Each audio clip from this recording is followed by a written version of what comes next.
Did you know that Allo Allo began as a parody of the BBC's serious wartime drama Secret Army, but became one of the most successful British sitcoms ever made? What started as a one-off sketch, mocking the accents and melodrama of resistance shows, evolved into a 9-series phenomenon that proved audiences were ready for comedy, that found humor in World War II without mocking its victims or trivializing its tragedy.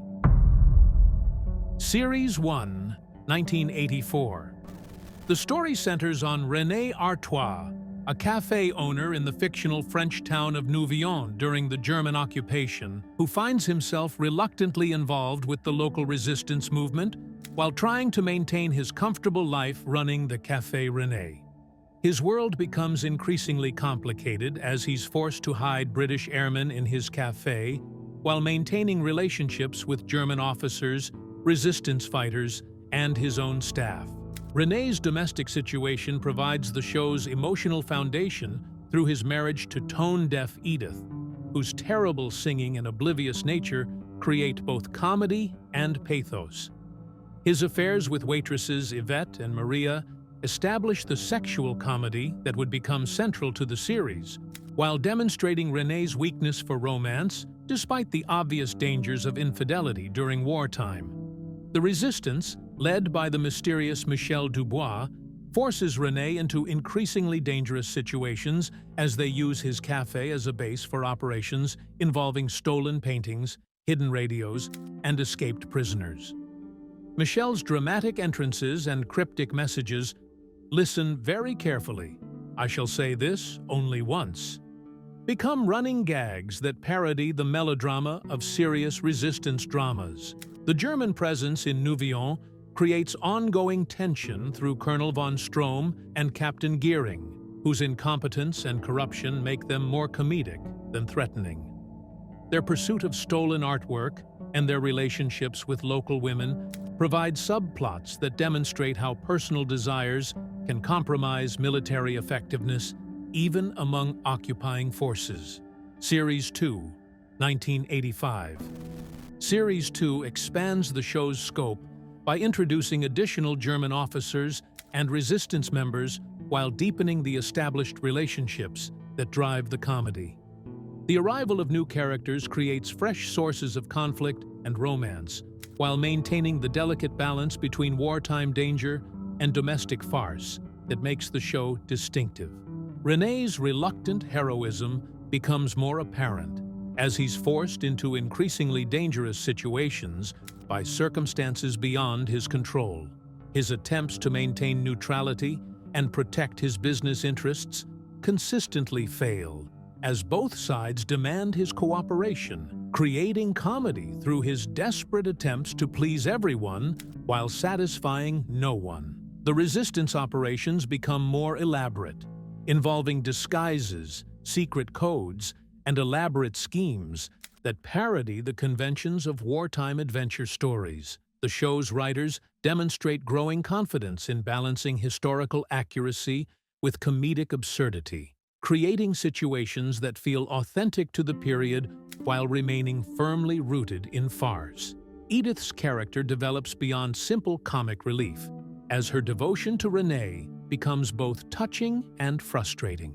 Her inability to recognize his obvious infidelities creates ongoing tension that highlights René's moral weaknesses while maintaining sympathy for both characters.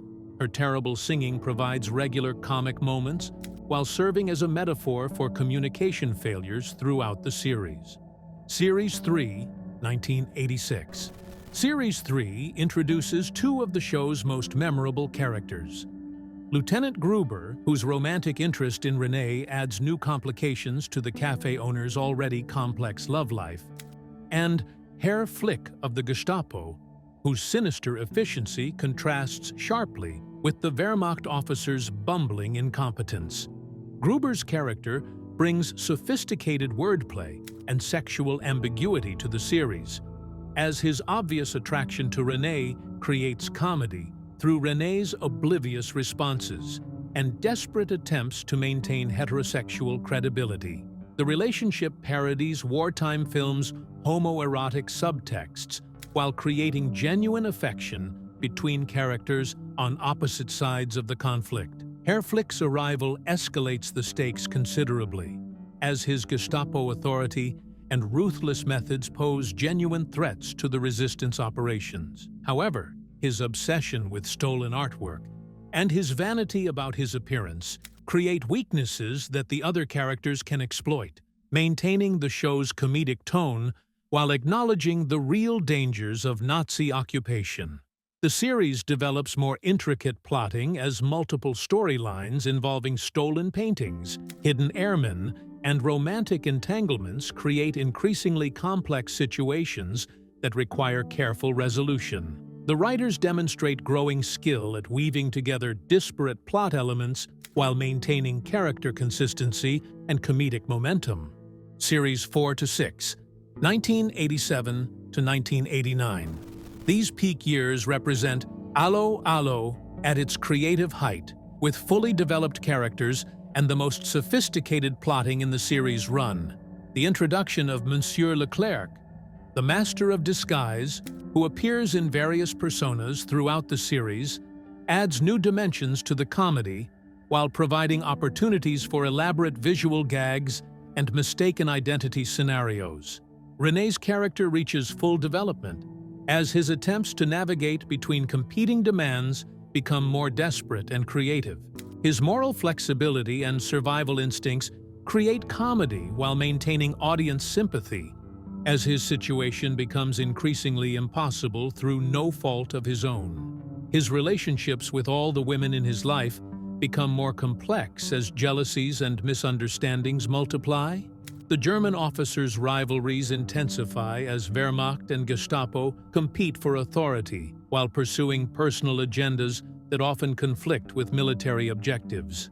Their incompetence becomes more pronounced as they're repeatedly outwitted by the resistance and undermined by their own character flaws, creating comedy while maintaining historical plausibility.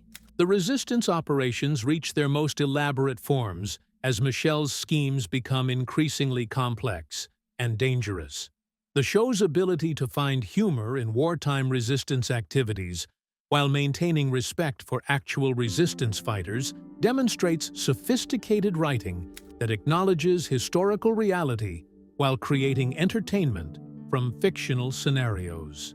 Series 7 to 8, 1990 to 1991. These later series maintain the show's quality while exploring variations on established themes and introducing new complications to familiar situations.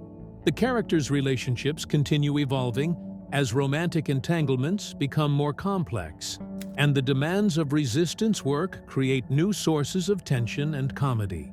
René's situation becomes even more precarious, as his multiple deceptions require increasingly elaborate explanations and cover stories. His attempts to maintain his various relationships while avoiding discovery by the Germans create comedy through escalating complications that test both his ingenuity and his luck. The German occupation begins showing signs of strain as military setbacks affect morale and discipline among the occupying forces. Officers' behavior becomes more erratic as their personal concerns override military duties, creating new opportunities for resistance activities while maintaining the show's comedic focus on individual character flaws. New resistance members and German officers provide fresh sources of conflict and romance, while maintaining the established dynamic that drives the series' comedy. The introduction of new characters demonstrates the writer's ability to expand the show's universe while preserving the essential relationships that define its appeal. Series 9, 1992. The final series brings the show's storylines toward resolution as the war's end approaches and characters face the prospect of liberation and its consequences. René's complicated situation must be resolved as his various deceptions become harder to maintain, and the competing demands on his loyalty reach their climax.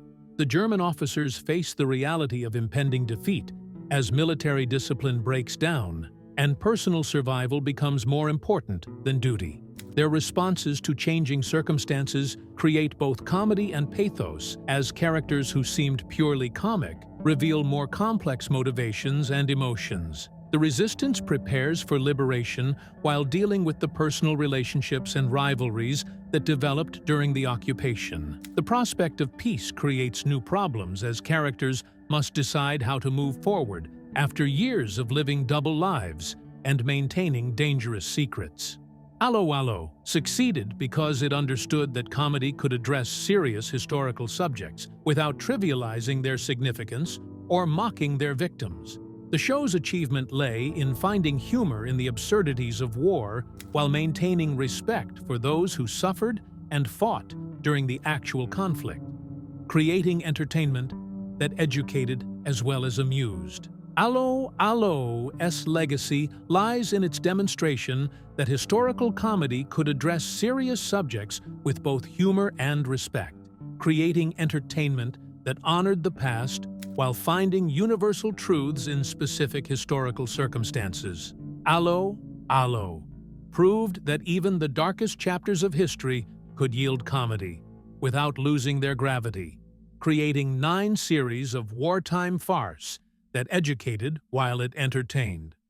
From René's first reluctant involvement with the resistance to the final liberation of Nouvion, it showed that humor could be both respectful and hilarious. If you enjoyed this journey through occupied France, hit subscribe for more legendary TV breakdowns.